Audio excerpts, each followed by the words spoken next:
Welcome everyone to the memorial service for Philip Harry Palmer. I'm Stephen Palmer, and just in case you can't hear me? Okay, I'm told I speak quietly. So I'm Stephen Palmer, I'm Phil's younger brother, just in case you were questioning whether I had any family connections with Phil. Thank you for all coming here today and bringing your memories and thoughts on Phil, and your sympathies and condolences to Viola and the family. You will have seen from the service sheet that there are a number of family members speaking, followed by various speakers talking about other aspects of Phil's life. We hope at the end to have time so that if any of you wish to say a few words, you may, but please keep them brief. Viola would like to thank those who made arranging this service easier for her. Miriam Marshall, Phil's and my youngest sibling, Peter Bucknell for setting up the audio and visual system, Alison Downer, and Reese and other members of the Ngā staff. As you no doubt know, Phil died 2 weeks ago, and although he knew he had a terminal illness, his death at home was quite sudden but peaceful. As he had wished, his family held a private eco-burial. You may have noticed the photo of his coffin with its lids decorated by his grandchildren and carrying their personal messages. If he could have seen his family gathered round his grave, he would have had a quiet smile, recognising the love and the sadness of the farewell. He would have felt regret at the absence of Roger, Helen, Evie and Harry, who remain in the UK. Not that he would have wanted to have them travel for his funeral, but because they were unable to be part of the warm and loving family gathering. Phil was born towards the end of the Depression, so his childhood was influenced by both the Depression and the Second World War. Early in his childhood, he developed meningitis, and our oldest brother remembers being taken to visit him for what he believed was a possible farewell. Fortunately, sulfonamide antibiotics were available at that time and Phil recovered. I don't think this influenced Phil's later decision to do medicine, but he may have thought of his earlier illness when working in bacteriology.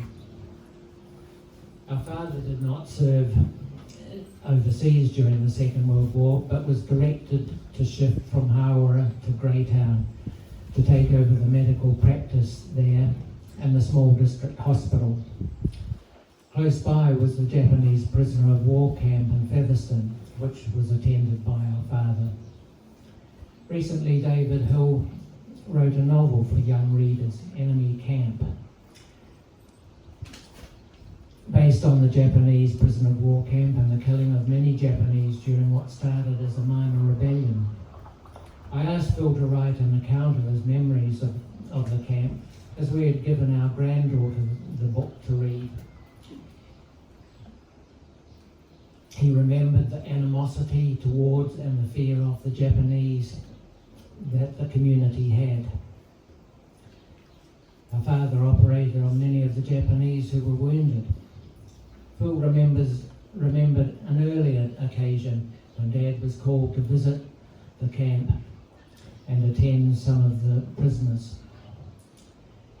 Phil remembered his fright as a Japanese prisoner played a trick on him while he was waiting in the car. The prisoner reached through the open window of the car, releasing a live blowfly in front of Phil's face. I don't think that altered Phil's subsequent behaviour, but you wonder sometimes. Our mother told us younger children that Phil's generosity was evident at an early age, and he would give away the last of his lollies to others who had already scoffed theirs. Presumably, we didn't show the same tendency, hence the recounting. Like the rest of the siblings, Phil attended Wairarapa College. Phil played the cornet at the local brass band for most of his school years.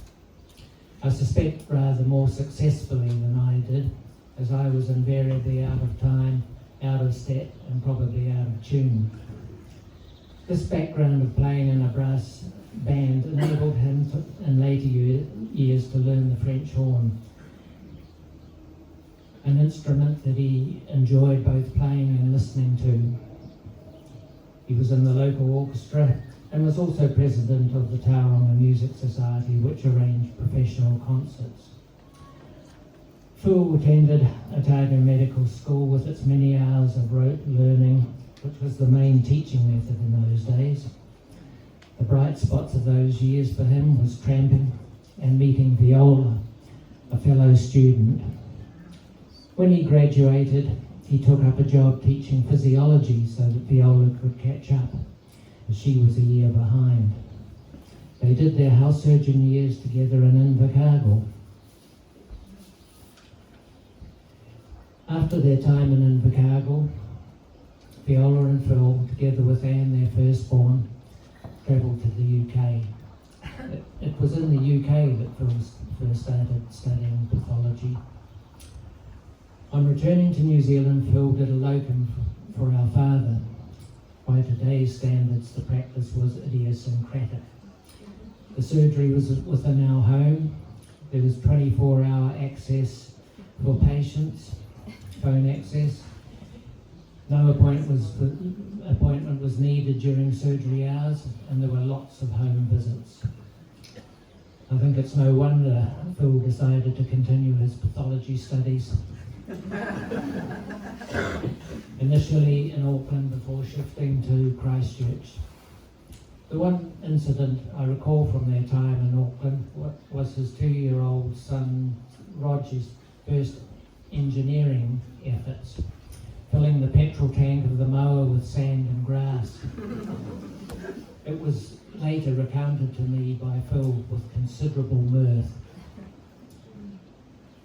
Having qualified in general pathology, the offer of a job in Tauranga was too difficult for Phil and the family to resist, so they shifted north. This was a combined post working in the hospital and in the community laboratory. The unexpected death of Dr. Somerville meant Phil was faced with an early difficult decision as to whether he should buy the practice and take on a considerable debt. This was the decision he made, and it led to an extraordinarily busy family and professional life. He also contributed to pathology by serving for a period as the president of the New Zealand Society of Pathologists. The normal progression of Viola's and Phil's lives and that of their children's was shattered by the tragic accidental death of Mark and some years later Harry. The effect of these two children's deaths was devastating. Remarkably, there has been considerable healing. I still find it difficult to understand how one recovers from such events, but Phil and Viola's subsequent lives are testament that healing can occur even while painful memories remain. As the work of the community laboratory grew, Phil was able to take on additional partners into the practice, and this enabled him to step back and spend more time on other ventures. He travelled extensively. From his tramping days, he continued to have a love of nature and an interest in conservation. He was fortunate enough to be in a position to buy some neglected forest on the foothills of the Kaimai Ranges. After more than a decade of planting, weed control and pest control, Viola and he were able to donate this 8-hectare reserve to future generations through the New Zealand Native Forest Restoration Trust. His years in retirement were some of the most productive and contented for him and Viola. He spent hours planting trees on their lifestyle property at Otaihanga. This planting couldn't be contained within their own property boundaries, and so planting started in Kapiti Council's adjacent Greendale Reserve. The volunteers involved in this restoration have done a remarkable job adding to the ever-increasing conservation projects within the Kapiti region.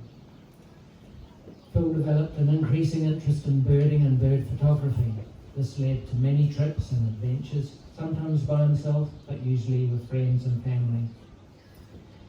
It is more than 2 years since Phil was diagnosed with what he understood was a terminal malignancy.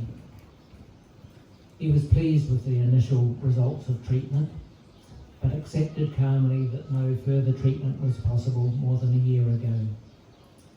There is a rather cliched phrase often given to patients with terminal malignancy: prepare for the worst and hope for the best.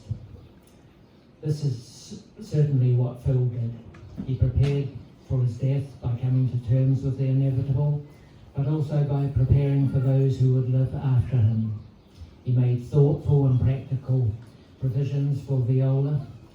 He said his last goodbyes to his family and friends and left them with lasting warm memories.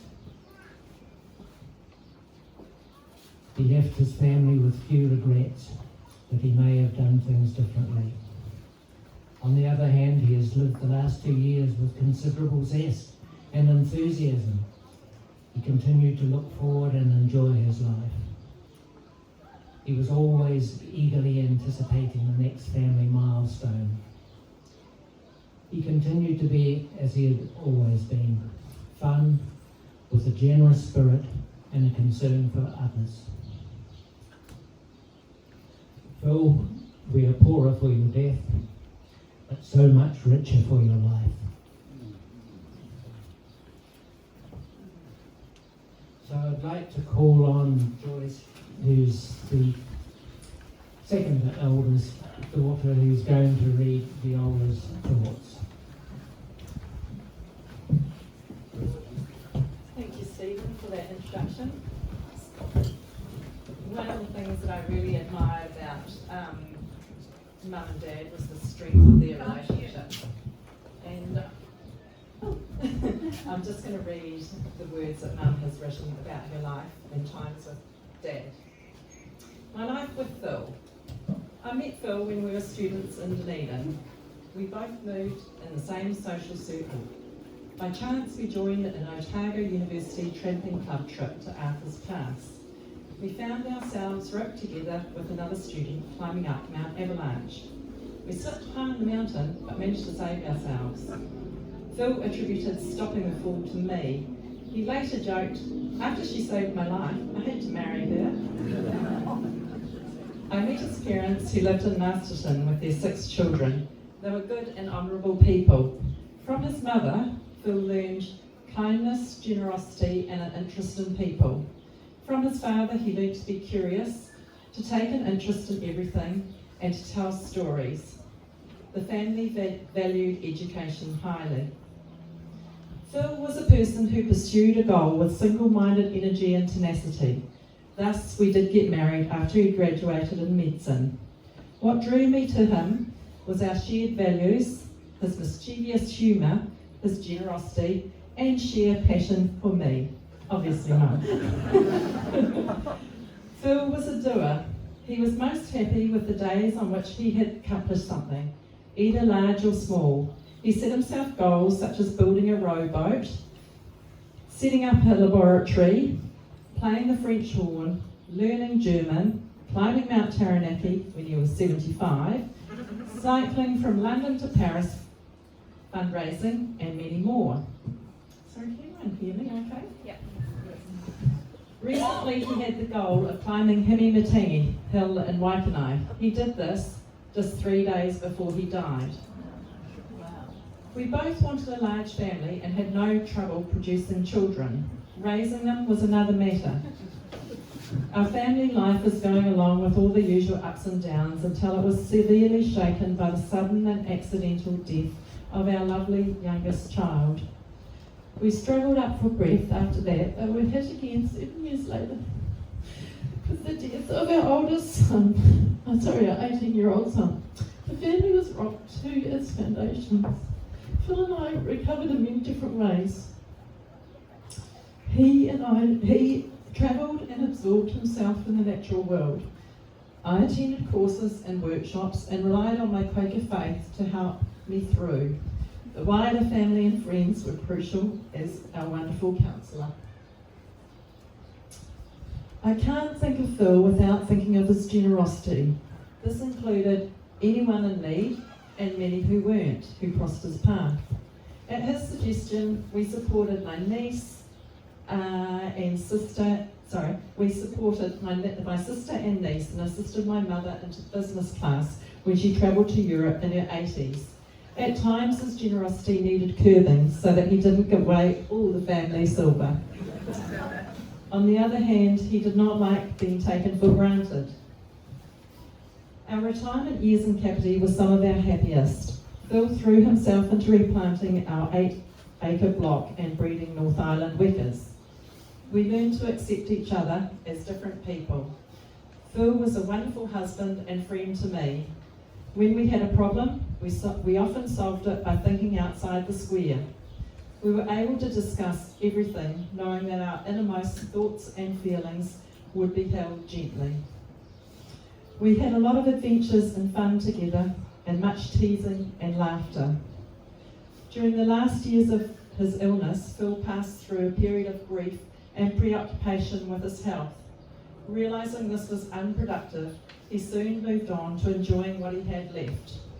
He looked after me as I looked after him. He arranged the finances for me to manage, encouraged me in my activities, saying, "You will have a life when I am gone." Each day he was alive was a good day, no matter what happened. As we both realised what we were about to lose, these words of Shakespeare's resonated. "This thou perceivest, which makes thy love more strong, to love that will which thou must leave ere long." That was Sonnet 73. His end was just as he wished. I have so much to be grateful for in our shared life of 62 years that I tell myself not to be sad. I am delighted when I see some of his attributes in our children and grandchildren. Thank you, Mum, for those words. I feel very privileged to be able to read them on her behalf.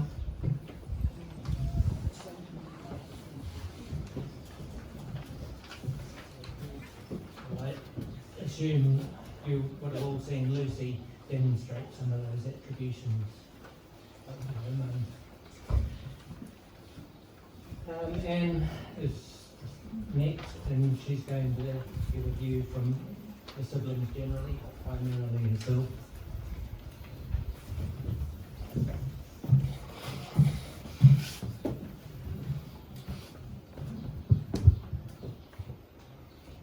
Dear Phil, he didn't like a fuss, but he would have enjoyed being here today and chatting and having fun with everyone. He spent a lot of time here at Naumanu, and it was a special place for him. As with many parent-child relationships, mine with Phil deepened as an adult. He was a sounding board for me at times, and I was for him. His thoughts and advice were often helpful. Phil had a great ability to cut to the chase with his clear thinking. However, this often took some time, and one of his memorable, if rather exasperating phrases was, "I'm thinking." Who knew how long this would take, and sometimes his thinking seemed to block out the chatter of busy family life. So much so that in my childhood, Viola became concerned about his hearing. She duly sent him off to have his hearing tested. Much to our amusement, it turned out he had super acute hearing. His was simply a super acute ability to block out either family conversation.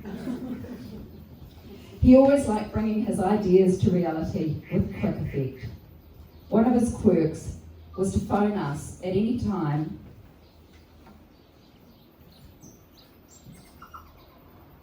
to put his thoughts into action. A typical phone call would often be without the normal niceties. "G'day," he'd say, and then enthusiastically launch into the latest plans or ideas. These were generally about something he was planning for family members, or flights he had booked, or something he had packaged up and sent. In our case, this was often parcels of fruit. We had many great times organised by Phil and Viola. Phil could always be relied on to put together family events and holidays. It was perhaps when we were in the outdoors together that I felt the greatest rapport with Phil. We both shared a love of the natural world. I think this is a love that Phil and Viola instilled in all of his children, and for this I'm very grateful. This probably began in my early years with my parents stoically enduring our whining on family tramps. A memorable flight of fancy on one such tramp saw Phil pretending to be Tarzan and swinging out over the track on a supplejack vine. The supplejack broke and Phil went crashing through the vegetation into a drop below the track. As a child I was impressed with this until I realised that he had injured his ankle and had a painful hobble out. This injury plagued him for years, but he continued walking and tried to ignore it. He and I travelled quite amicably together for 3 weeks in Scotland. Like me, he very quickly tired of looking at castles and ruins, and most of our time was spent climbing hills and being in the outdoors. He was interested in seeing where his forebears came from, so we headed to the small town of Thurso in north of Scotland. After an hour or so there, Phil Riley commented that he knew why they'd left for New Zealand. We too departed, but to the Orkney Islands, we were joined by Roger, Helen and Sue. A big draw card of the Orkneys was to see puffins. The only puffins we saw were on postcards, but we did have a great family holiday together. Climbing Mount Taranaki for Phil's 75th birthday was another special trip together. I think he had a philosophy similar to mine: use it or lose it. Phil's fitness and determination way outstripped his years. We sat on top of the mountain together in the cold with a sense of satisfaction and occasion. On our return to the hut that evening, we joined Viola for a birthday dinner. Until recently, Phil and Viola visited all of us regularly. Phil took great pleasure in keeping up with his grandchildren and their interests. He was so proud of them all. There is so much to say about Phil, but I will finish, like others, with his generosity. Friends, family, staff, and the wider community were all recipients of this. If he bought his grandchildren an ice cream, it was always a big one. If he did the supermarket shop, he would return with all sorts of treats that weren't on the shopping list. He helped us out in a myriad of ways, with schooling our children, house projects, flights, holidays, and especially family events. He and Viola gathered us together for many special birthdays and anniversaries. One of the last of these was a small gathering of Phil, Viola, Sue, Joyce and myself for their 62nd wedding anniversary. I suspect he wasn't feeling that well, but he was still lively and fun. I'm sure these gatherings will continue, but he will be so sorely missed. Phil never let us down. If he said he would do something, it happened. He also never forgot, no matter how insignificant a plan, an idea or promise. You could guarantee he would remember it.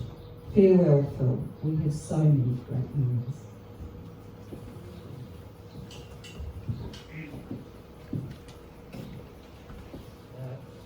Sue's the next family member to talk to. I think is going to give some memories, not just of hers, but of Roger's.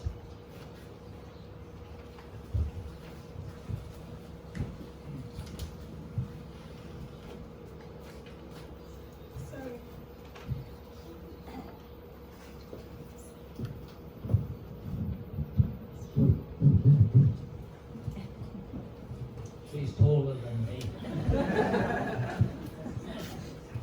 So today I have the honour of sharing our beloved brother Roger's thoughts, and he and his wife Helen and niece and nephew Evie and Harry, because he can't be here today. So these are his thoughts that he'd like to share. It is hard to think about Phil without also thinking of Viola. They shared so much over their 62 years of marriage and actively and bravely planned the last years of their lives together. When Phil and Viola spoke with our family in the UK each week on FaceTime, it was clear that Phil was as reconciled as one might be reasonably be to the knowledge that his health could deteriorate at any time. He seemed uncharacteristically pleased with himself for having outlived medical predictions by over a year. He focused on the day-to-day and took continued interest in the family and the wider world. Even getting out to vote while wryly recognising that it wasn't his future being decided. He hoped that he would be spared a lingering death, and in this he was thankfully fortunate. Although he didn't like to tempt himself with over-optimism, it was evident that he wanted to see his and Viola's 62nd wedding anniversary in December. This he did. If he felt sad or depressed at any point, he didn't show it to us. He continued to read avidly and post copies of books that he had found entertaining or inspirational. Phil didn't like excessive formality or the putting on of graces, so he wasn't really drawn to organised religion. He was, though, highly conscious of how one attempts to lead a good and decent life. The communications that I have had from others have invariably spoken of his kindness and his generosity. I should say the shared generosity of Phil and Viola. Even as I walk in my garage, I see the bike hanging that he used to cycle from London to Paris in his mid-70s as a fundraiser for the charity REP UK. I've used the bike since. The reason it is hanging is a legacy to one of Phil's kind attempts to impose some kind of order in the cluttered space. When he stayed with us, he would always help in some way. He cut wood for us, he trimmed our hedge a bit too enthusiastically, as things don't grow with the same vigour in the UK. Inside there are many visual reminders of him as well. The books and many other objects that Phil somehow thoughtfully planted with us over the years. But moreover, the roof over our heads that would have remained very limited without his assistance to make it a home that could accommodate our complex needs. I guess there's a theme here of Phil. He was how in an astute but not pushy manner, he would help create order and reduce the hurdles that others faced. I think of Phil as a doer. He could enjoy conversation and company, but mostly he wanted there to be an external focus, certainly not himself, that could be shared. When I was growing up, a lot of Phil's time was taken up with hospital work, professional labs and professional exams and running the laboratory, which became an increasingly complex and very successful workplace. I think that his staff were almost another family to him. Some of my fondest memories of Phil when we could all get away on holiday as a whole or part family. Moments like sitting between Phil and Viola in the front of the old Hummer Super Snipe while we raced a steam passenger train across the Canterbury Plains. I recall when a beach in Northland needed to be carefully combed for lost car keys, and another memorable family trip to the Iraweras, which saw us holed up in a cabin for a week while the rain pelted incessantly.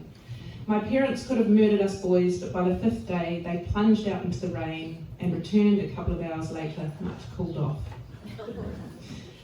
I could go on more about holidays, but the point I'm making is that Phil continued to offer holidays as a vehicle by which to be with his family long after many other people might have stopped doing so.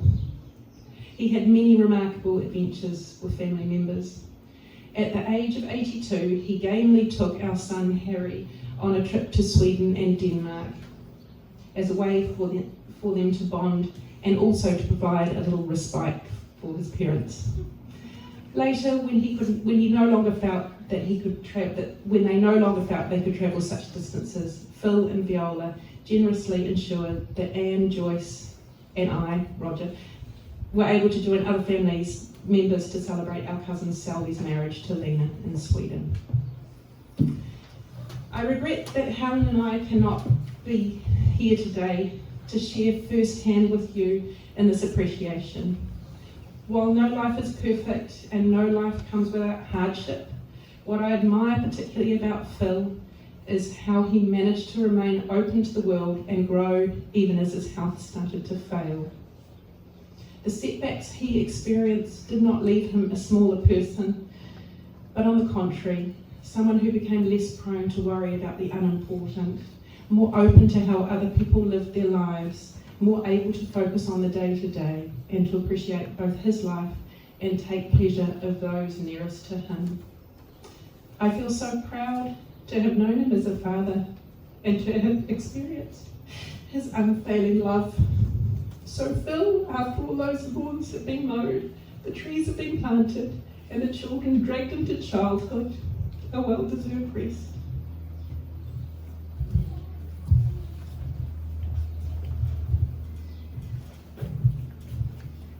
David Scarrow has generously travelled down from Tauranga to give his thoughts of his time in Tauranga with Phil and the lab. Thank you, David. Oh, sorry, yes, you're right. My brain is... I was at a cafe this morning and people ordered scrambled eggs and they were told they didn't have scrambled eggs, but obviously I've got a scrambled brain. So Lucy and Maria are going to give a combined view from the grandchildren.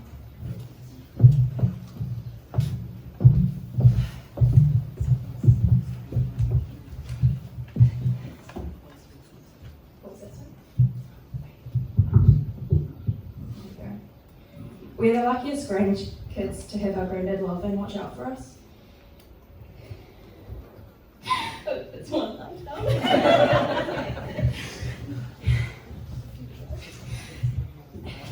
Our granddad was generous, humble, wise, creative, supportive, patient, funny, and kind. Maria and I will recite a few of the most memorable moments us grandkids had with granddad.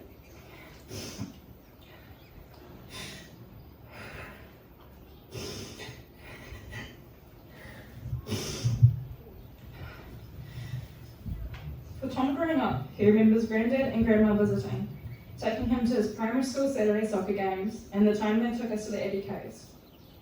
Oscar remembers all of the times that grandpa used to look after him. He was always good. He always took great pleasure in spoiling us all with experiences, feeding us until our tummies hurt, and making us laugh at all inappropriate jokes and stories. My earliest memories of Granddad were the books he would write us as grandkids. He took photos of washed up driftwood on the beach and would Photoshop faces onto them and have funny names for them. We all have very fond memories of visits to their place when we were younger. These visits would involve a trip to the Car Museum in Paraparaumu, a brisk walk up Mount Hemamatanga, setting up the movie Annie in their outhouse, to the reserve to do some planting, going to the playground and skate park, staying at the beach in Otaki, picking and eating fruit from the orchard, going to the beach, lots of picnics, visits to the farm park, bike rides, this Namano bird sanctuary, and the ducks, wekas, and the monstrous eels at their beautiful home in Paraparaumu. On one occasion, Mia remembers going to the Te Papa Museum, and in particular the Natural Disasters Room. On one certain visit, Mia was looking at all the wondrous volcanic eruption things when she turned around and saw Poppy kneeling down in front of a toddler and his mum. Granddad took his hat off and said, "Hello, my name is Goldilocks. What's your name?" Unfortunately, the toddler didn't reply, but instead he hugged his mum and hid his face. Unfortunately, Granddad's Goldilocks genes were not passed on to the rest of us. The excursions with Granddad were not limited to these visits. Connor remembers Poppy giving him a camera, which he used to take lots of photos on a very successful albatross and whale watching trip. They saw lots of birds, which Poppy knew all about. They also saw 2 whales and even some dolphins. One of Alex's favourite memories with Grandpa was climbing Mount Ruapehu for another of Granddad's birthdays, which was quite an incredible feat. Myself, I feel very fortunate to have had Grandpa in my life for the past 21 years, and I will forever be grateful for all the time that we had together.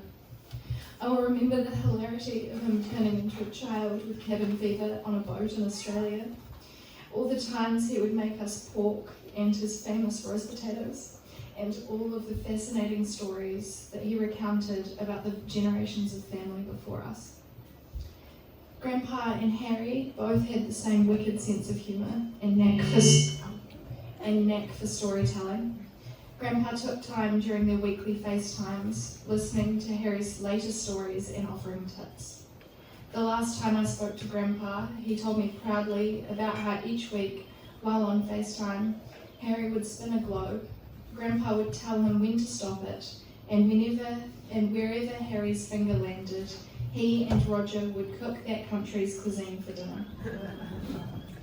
Grandpa was also very caring and generous with his time, and like I think Sue said, he participated in a bike ride from London to Paris to raise money for REP, which is quite incredible.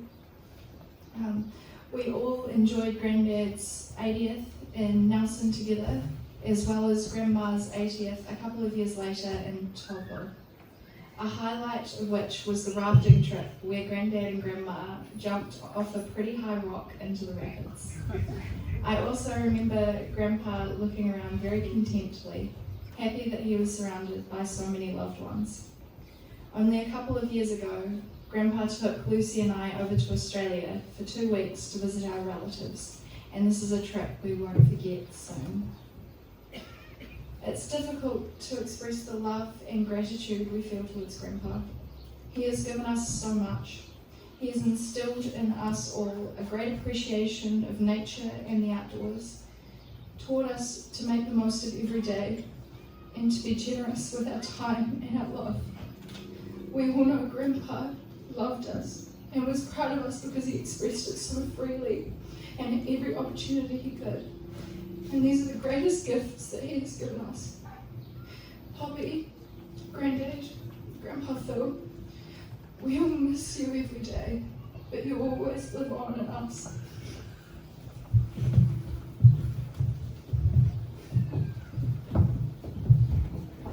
Thank you, Lucy and Marie. I'm sorry for almost chopping you out. So, David, I think it is really your turn now.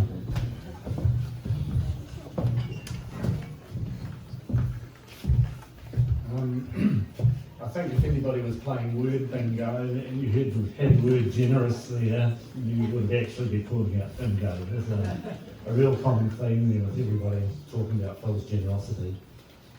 The elders kindly asked me to talk and share some memories of Phil in the context of his time in Tauranga with Tauranga Medlab, which is where I first met him. And the elder, I'm very honoured that you did ask me, thank you. But I can't talk about Phil in any abstract way, as he's become such a dear old friend to me over the years, since I first met him in 1986. Phil bought the Tauranga Medlab business from Dr. Somerville sometime around 1973. The laboratory at that time was attached to Norfolk Hospital in Grace Road, and the people I've contacted in the last 10 days or so, there's a common theme. They talk about the family, not about the job. They talk about the love, they talk about the generosity.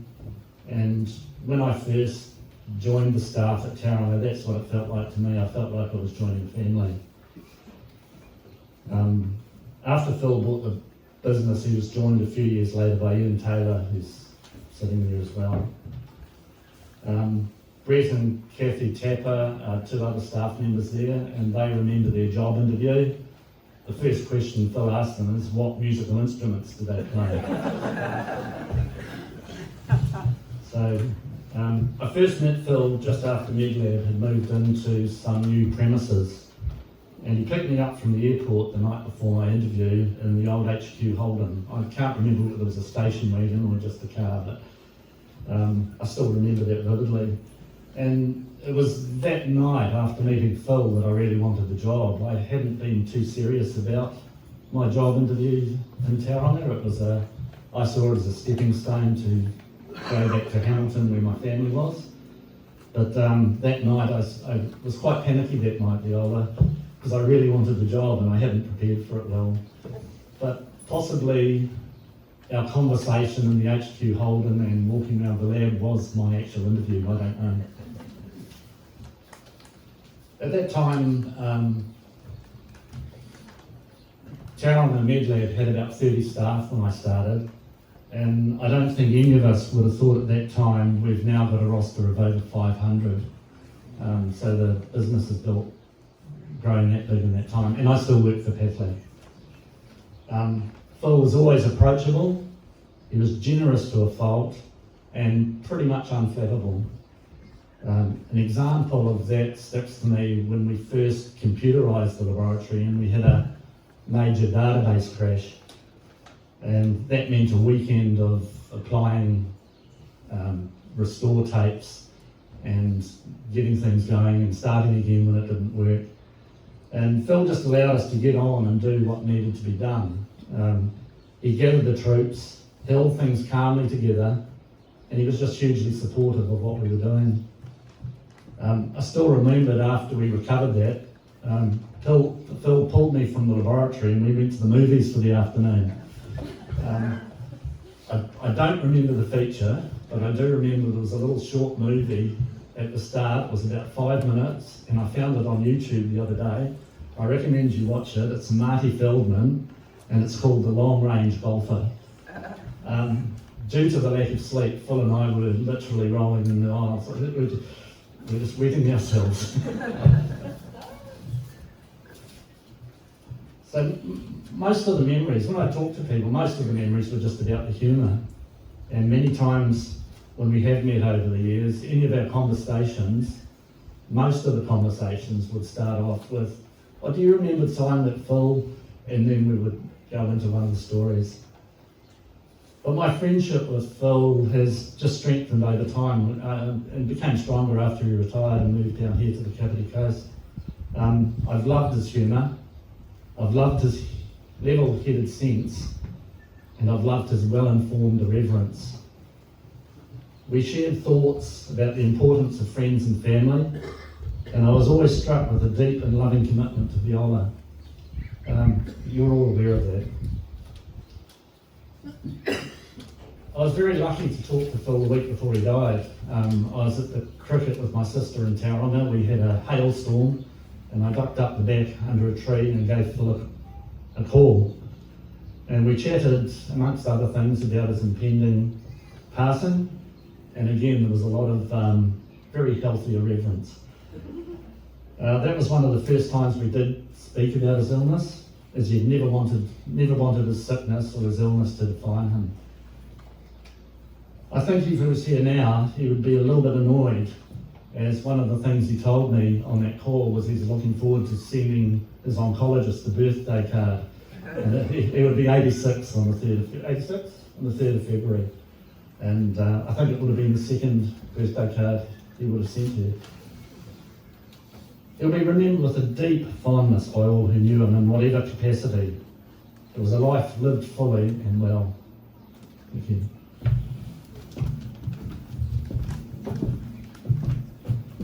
Thank you, David.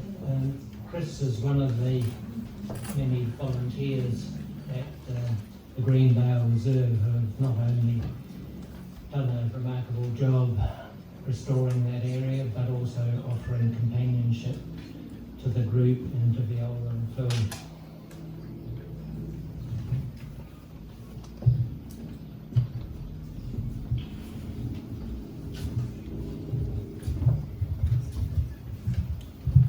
Well, first of all, thank you, Viola, for allowing me the privilege to speak for you today. Some 2 months ago, we had a quiet ceremony, that is, we, the current members, the current volunteers at Greendale Reserve, together with the generous support of the Kapiti Coast District Council, we celebrated the profound work and vision that Phil and Viola have had in creating the reserve, and we unveiled a plaque and named a track after them, as many of you will have seen. Characteristically, Phil, modest as ever, said it was rather like being at one's own funeral.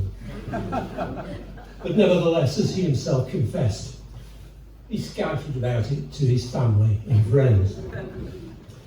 And as a recognition of Phil and Viola's work, it was richly deserved.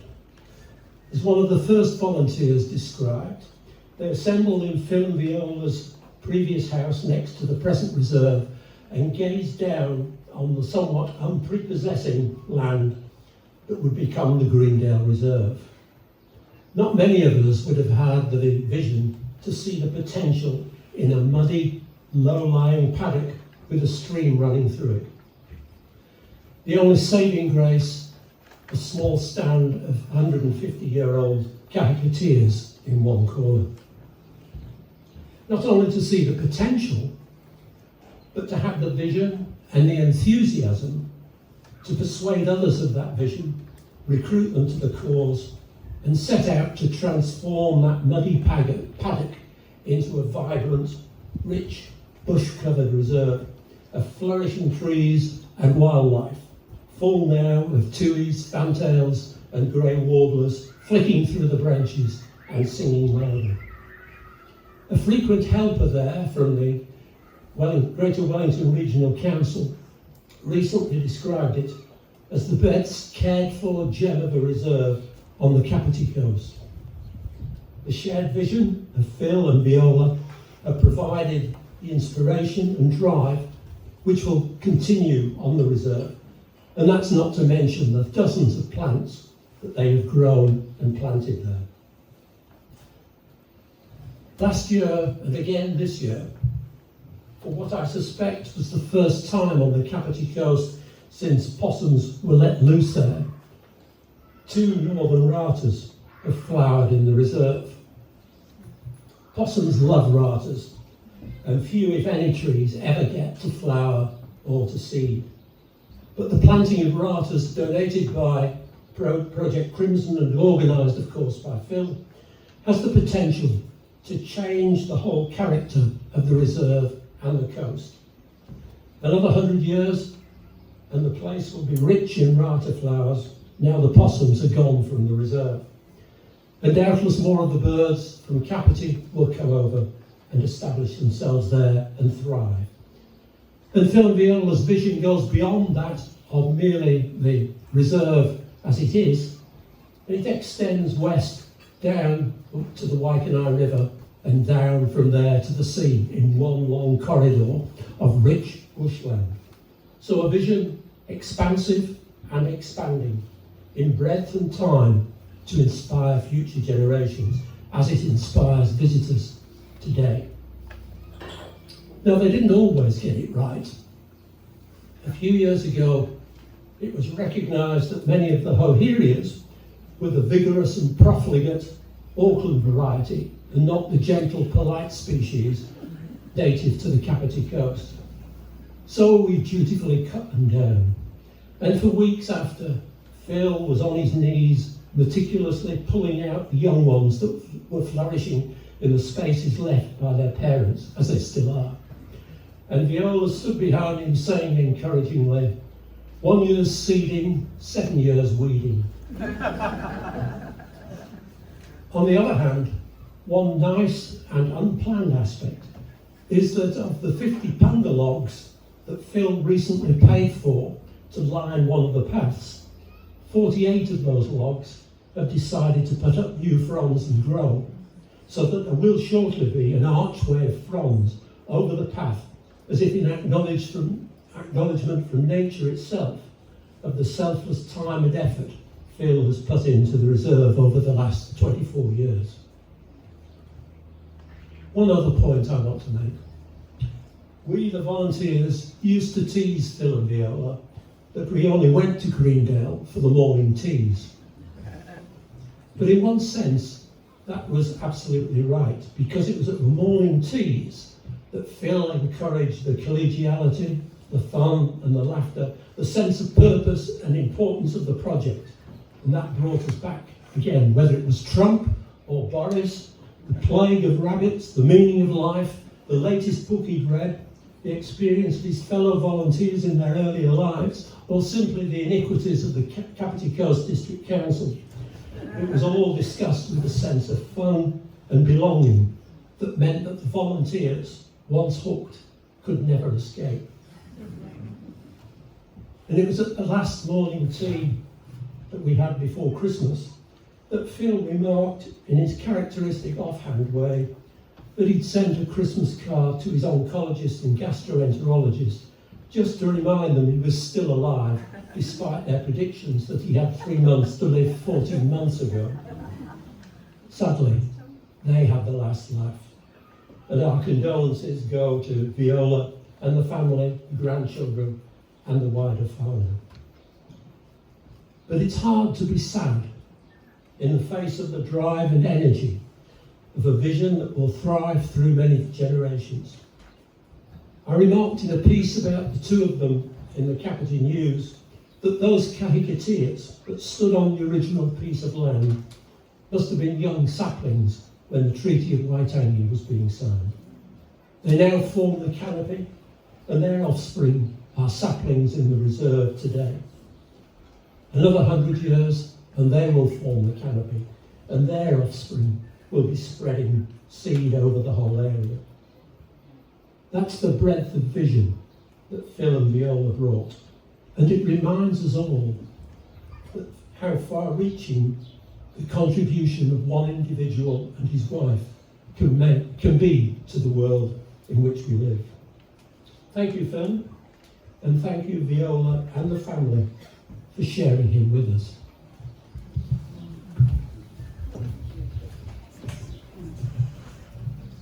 Thank you, Chris. Alistair, Harry, I've known Viola and Phil for many years and has been witness to some of the tragedy in their life. Thank you. Yes, it's about somewhere between 45 and 50 years we've known the Palmers. None of us can choose our heritage. Some would say that Phil was lucky, that he had a good start in life. But you don't become lucky. You choose how you want to live, which paths you want to follow, what you want to do, and you do that. That's not luck. That's careful thought and planning. That was how Phil lived his life. Carefully, fully, and to say reverently wouldn't be too strong a word, even though mention has been made of his irreverence, because reverently was how he approached life. I wonder where that started. I wonder where he learnt that apart from in his home.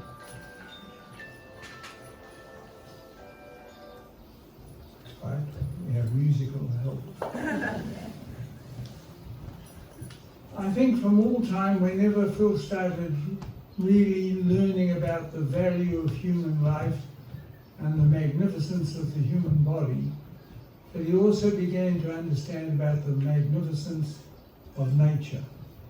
And when you join the two together, and he learned that one part, being healthy, led to the other part, growing healthy, that he had a holistic view of life that covered everything that he touched. There's not a time that I could think of when he wasn't challenging life and pressing forward. We've heard about it this afternoon. But what he was going to do with all that was what he chose to do with Viola. As the poet writes, to all of us there opens a way, and ways in the way. The high man takes the high road, and the low man takes the road low, and in between on the misty flats, the rest go to and fro. We honour a man today who always chose the high road, and however we've shared in that life, we know of the nature and the choice that he has made.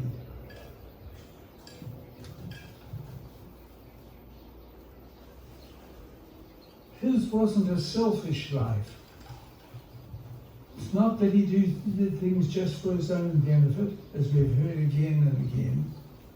He did it for the benefit of others, sharing his time and skills with others, and especially wanting to encourage young people. The gift of his children and his grandchildren, that he was able to give his time and energy to encourage them in the ways he had learned to value himself. Of course, he couldn't have done that without Viola. We've heard that time and again, 62 years. But as the poet says, we need space between the pillars of the temple, space for the winds to blow and the light to shine, so each part of the whole can nurture the other and support them.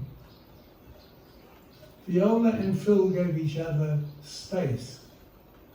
Space to grow in their own way, space to do their own treasured things, space to learn that by being apart they actually came closer together and learned to appreciate these things. we have been blessed to have known a man who's shown reverence deep down.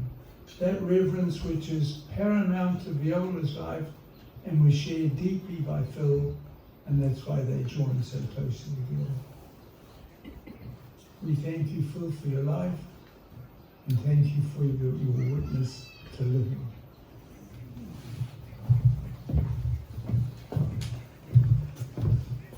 Thank you, Alistair. And Graham is another long-term Tauranga friend with the family, so welcome, Graham.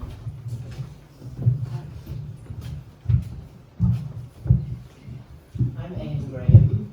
I'm speaking on behalf of Basil and my family. Get closer. Hi. What can I say after these beautiful words that have been spoken about Phil? We live in Tauranga, and we knew Phil and Viola, and particularly Susan, when they were living there too. We had wonderful holidays together, and we shared a love of the outdoors and nature and conservation. I was going to tell you what a practical conservationist Phil was, with his bush block in Tauranga, his property at Otahangainga, that right I think, and the Greendale Reserve, but you heard it from better people, better speakers than me. What I've really noticed from what people have been saying, the word comes up again and again. Phil was generous and Phil was fun. And when I say Phil, I actually bracket Phil and Viola together. They were fun to be with. They were fun to talk with because they were widely read and they thought about things deeply, things that mattered. They were fun to travel with. And Phil, I can remember many, many incidents with Phil, delightful incidents, and I just want to tell you about one. We have always been involved in conservation, and Phil and Viola have always helped out too with Forest and Bird. We had a campaign back in the 80s to protect the Rangataiki River in the Eastern Bay of Plenty from a hydroelectric scheme. And one of the little stunts we were going to do was to raft and canoe and tube down the Rangataiki River to show what a great recreational asset it was to the people. And Phil came too. He came in a tube, a small car tube, and he was quite a large person. We were very careful. We instructed the children how to sit in their tubes and how to steer them down the rapids, because the Rangataiki is quite a feisty river, and how to hold on tightly when the rapids came and manoeuvre themselves to the bottom. And away we went through beautiful forest canopy with the birds. It was summertime, and Phil was entranced.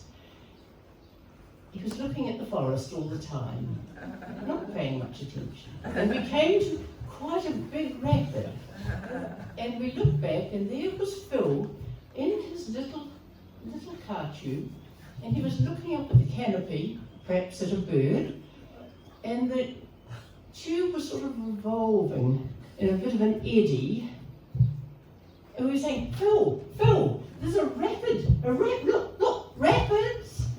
But he didn't hear us, and on he sailed. Now he was backwards. And down the rapid he went, backwards. And then he bobbed up at the other end. I think he thought it was probably the way you did it. We've had such fun having friends like Phil and Viola. We've had such adventures with them. And we will miss Phil so much. But we will still have adventures with our dear friend Viola. And we will always remember Phil.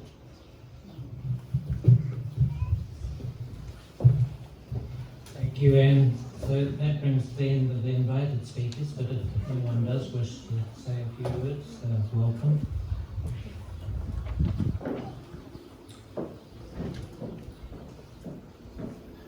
I was going to say it's obviously getting too warm, but welcome.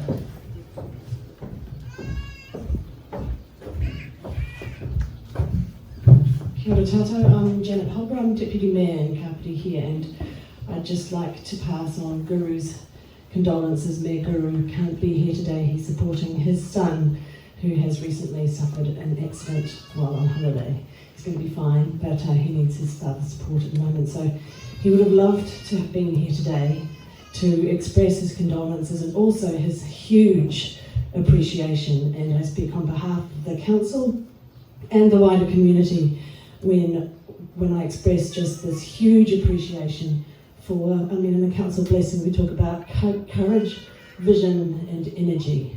And I think that's what Phil brought to the work that he did in conservation in the district. And it will have a lasting and material impact on our environment here on the Kapiti Coast. Thank you.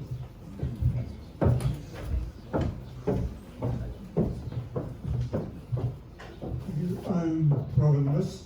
Heather and I go back to Tauranga days. We worked out 47 years ago with Viola. And a brief story, the quality of Phil's little projects became his sort of Sancho Panza from time to time, the things that he would undertake with chamber music promotion, things like that. But he had imagination and he had flair. And I got the phone call that said, look, it's International Women's Year. Yeah. And he said, so I think that you and I should apply for membership of the Federation of University Women. And, and so he explained it all, and I was definitely the sidekick. And as I usually was, and those little things that he got me into. And we went along and we explained that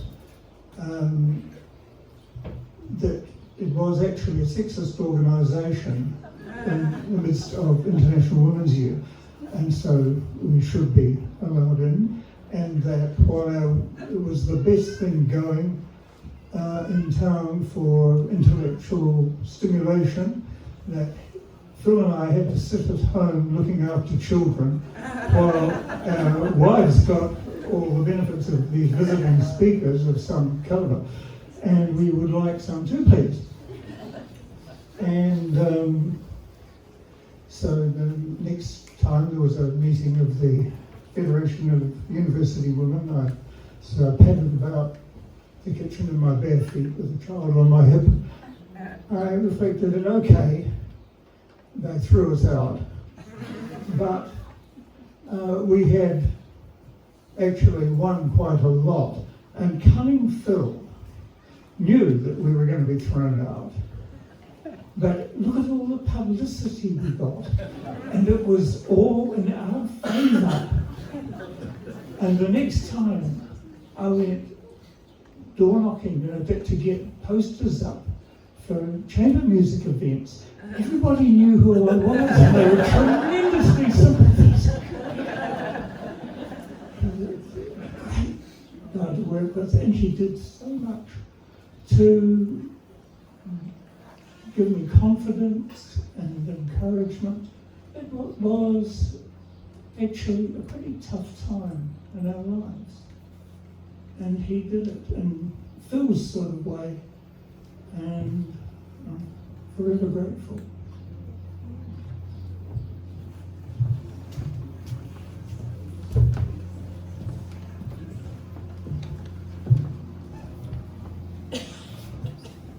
Sister Miriam is going to have a short reading now.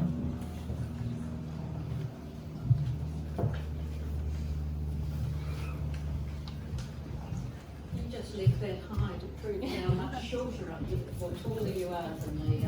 Well, the height gene sort of disappeared down the family, didn't they? You got shorter and shorter. Hi, can you hear me? Good. Well, I'm Miriam, the youngest of Philip's sisters. My sister Leslie is an Australian, and like me, she is very grateful to have had Philip as a role model and somebody who showered us with such love and affection. And we both feel that the world was a much kinder place when Philip was physically in it. Now this reading, The Mendicant, it comes from Viola and Philip's fridge. It expresses the way that Philip began to approach his terminal illness after the initial shock of it. And he was determined to spend each day extracting as much joy and giving much love and support to other people. When I think how long I have lived, I am struck by the injustice. Others have lived much less. I think of some I have known. Some have been given less than an hour of life. I recall my childhood and the various stages of my growth. I have been blessed indeed, beyond anything I expected or deserved. I think of the experiences that life has given me, happy ones that filled my heart, painful ones that helped me grow, of the discoveries I have made, of the persons that I am privileged to meet, and of my talents and abilities, of sight, hearing, smell, taste and touch, and mind and will and memory, and the limbs and organs of my body. If I were to die today, I would certainly have had more than my share of life's blessings. Whatever else life has in store for me is an added gift, quite undeserved. Having accepted this, I make myself aware of the fact that I have another day of life to live and relish. I see myself go through the morning, the afternoon and evening, and accept my luck gratefully. I think of the person who to me is the dearest of all who are alive today, of how she has enriched my life. Tomorrow I may lose her, such is life's fragility. And if I did, I would have no cause for complaint. I have had her for so long. God knows I had no right to her for a single hour. Life has been unjust. I think of those who have never had the riches she has brought to me. I tell her this in fantasy and see what happens. And I now become aware that she is here for another day, and I'm grateful. And thank you, Viola, for being a wonderful wife to my brother and a lovely sister-in-law.